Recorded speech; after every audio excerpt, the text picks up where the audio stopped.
I'll take up the poem O Great Poet, written by Daya Pawar. Daya Pawar is one of the famous Dalit Indian writers who wrote about the sufferings of Dalit people.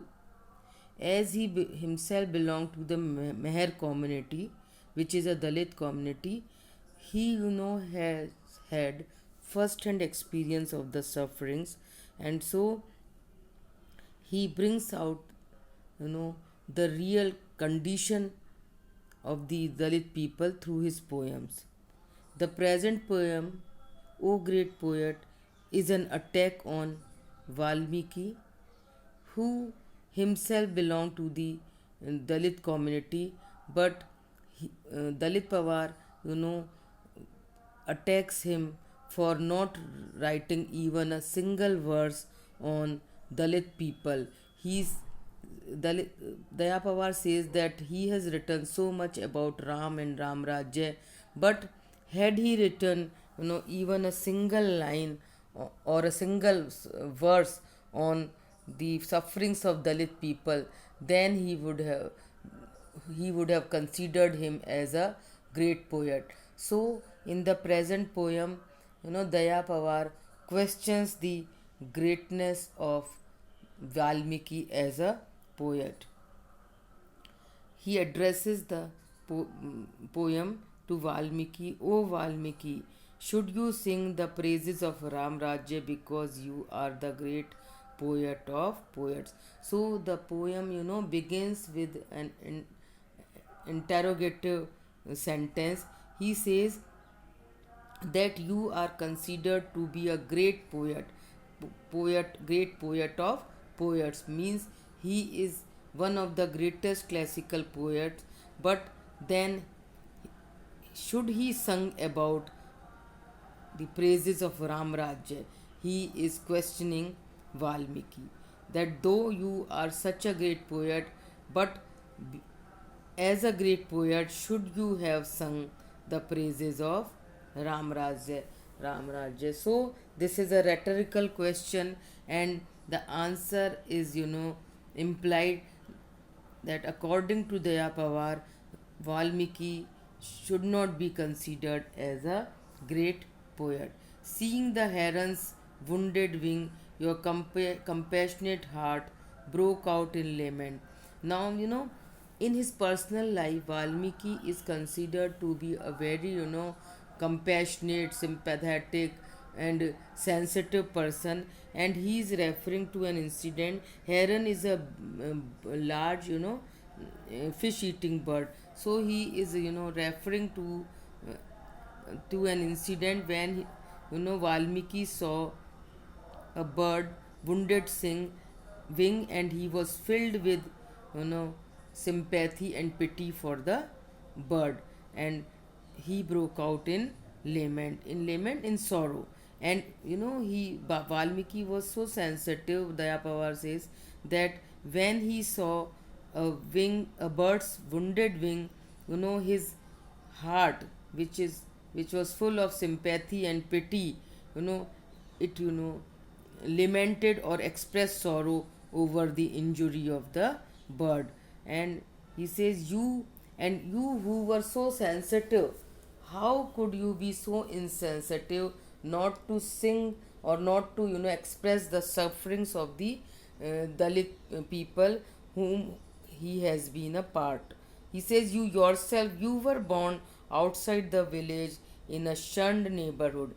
He says, Daya Pawar says to Valmiki that he himself has been, not allowed to live along with the people in the village.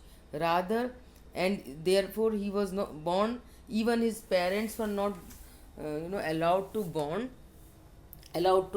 reside among the village people, and so Valmiki was born in a place in a shunned neighborhood. Shunned means ignored neighborhood, where Dalit people stayed together, and they were not allowed to stay with the common people. So in a shunned, in an ignored neighborhood, Valmiki was born, where misery itself was born.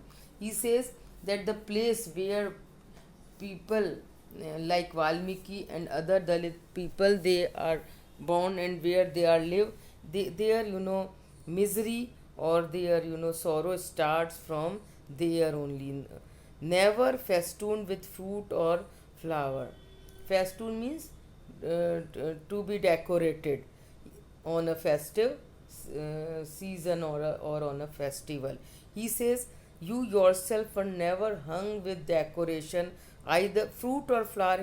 Here means, decoration, which is, or, something which is joyful and happy. He says, you yourself were never festooned with, never decorated either with fruit or flower, the dejected faces furrowed with care.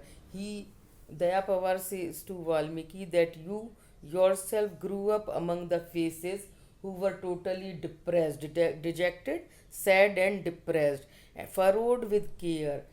Furrowed means full of wrinkles because of the anxieties and worries, because they were, very poor, and they, suffered all kinds of suffering. So, on their forehead there were lines of wrinkles. And care here means anxieties, worries, and burdens of life. Is it true you never heard their lament as they cried for liberation? And he says that Dayapavar's, is expressing rather his shocked, shocked reaction, that were you never able to hear the sorrow of these common people, of these Dalit people who cried for their liberation? They just lived like the like slaves. They led a life of slavery, and so he says, were you never able to listen to the cries of these Dalit people who were, crying for their liberation, for their freedom? One Shambuk of your own blood caught fire, rose in anger. Here is a reference to the event. Shambuk was a person who belonged to the Dalit community, and at the time of Ram Rajya, only Brahmin and Kshatriya were allowed to do penance, tapasya. And Shambuk was going against the rule of the society, and so he was chopped off by Ram. So here's a reference to the event that Ram, rose in anger, and he just, chopped off the head of Shambuk for doing tapasya. So he says, how could you, ignore such things? You are so sensitive, but then how could you, just not be sensitive to the Dalit people? O great poet, singing the praises of Ram Rajya, even there the icy cliff of inhumanity towered up. Even there he is referring to the Ram Rajya. He says, how could you be so insensitive so as to sing the praises of Ram Rajya, where, inhumanity, brutality, cruelty, reached its height, its zenith. Icy cliff is mountain. So he says, even in Ram Rajya, inhumanity, brutality, and cruelty reached at its height. And how then you could bear or tolerate such things, or not just bearing, but went to the extent of praising the singing the praises of Ram Rajya. O great poet, how then should we call you a great poet? So, now he says he just rejects the idea of Valmiki being considered as a great poet. He says, as a poet, you never, showed your sensitivity to these poor Dalit people. Then how can we call you a he is using that pronoun for entire Dalit community, that how Dalit community can call you a great poet. Had you written just one single verse exposing this injustice, this outrage, then would your name have been carved on our hearts. He says, had you written even a single poem in which you have exposed, in which you have brought out the injustice, the inhumanity, this anger which, you know, Daya Pawar feels, this, revolt against injustice, then would your names have been carved on your hearts. Then in only that case, he says, his name, means Valmiki's name would have been, stamped on the hearts of the Dalit people. He says, had he, says that if Valmiki had written just, a single poem in which he would have talked about or expressed the injustice that these people suffered, then, they would have remembered him for centuries. So the poem was originally written in Marathi, and then translated from Marathi by Graham Smith. So in this poem, he, Daya Pawar talks about the subordination, brutality, inhumanity that the Dalit people suffered from. And in this present poem, he is questioning Valmiki being considered as a great poet. Thank you so much.